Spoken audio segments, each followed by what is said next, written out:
Hello friends, 28న రాబోయే episode ప్రోమోలో ఏం జరుగుతుందో తెలుసుకుందాం. కాంచన అందరినీ చూసి చాలా సీరియస్గా చీర కొంగుని గట్టిగా ఇలా విసిరేస్తూ మీ సంగతి చెప్తాను అనేసి ఇంకా అక్కడి నుంచి కాంచన వెళ్ళిపోతుంది. ఇలా అంటుంది ఆనంద.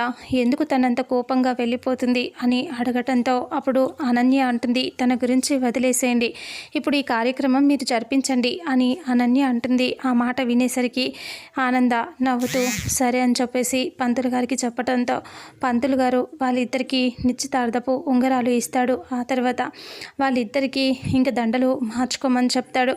అనన్య అలా చూస్తూ హ్యాపీగా ఫీల్ అవుతూ ఉంటుంది. శరణ్య దర్శన్ వైపు చూస్తూ ఉంటే, దర్శన్ ఏమో సమీర వైపు చూస్తూ ఉంటే, సమీర పైన గదిలో నుంచి అవి డోర్ తీయటానికి ట్రై చేస్తూ ఉంటుంది. తను ఎంతసేపు ట్రై చేసినా అది ఓపెన్ అవ్వదు. దర్శన్ అటువైపు చూస్తూ బాధపడుతూ ఉంటాడు. శరణ్యని చూస్తూ ఉంటాడు. శరణ్య ఏమో ఇంకా సిగ్గుపడుతూ దర్శన్ వైపు చూస్తూ ఉంటే, దర్శన్ ఏమో రింగ్ పట్టుకొని అలాగే శరణ్య వైపు అలాగే సమీర వైపు చూస్తూ ఉంటే, శరణ్య మాత్రం సిగ్గుతో దర్శన్నే చూస్తూ ఉంటుంది. ఆనంద చూస్తూ ఉంటుంది. ఇంతటితో రేపు రాబోయే ఎపిసోడ్ ప్రోమో ఎండ్ అవుతుంది.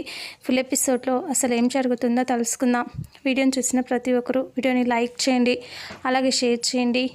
మన ఛానల్లో మరిన్ని అప్డేట్స్ కోసం ఛానల్ని సబ్స్క్రైబ్ చేసుకోండి. Thank you so much.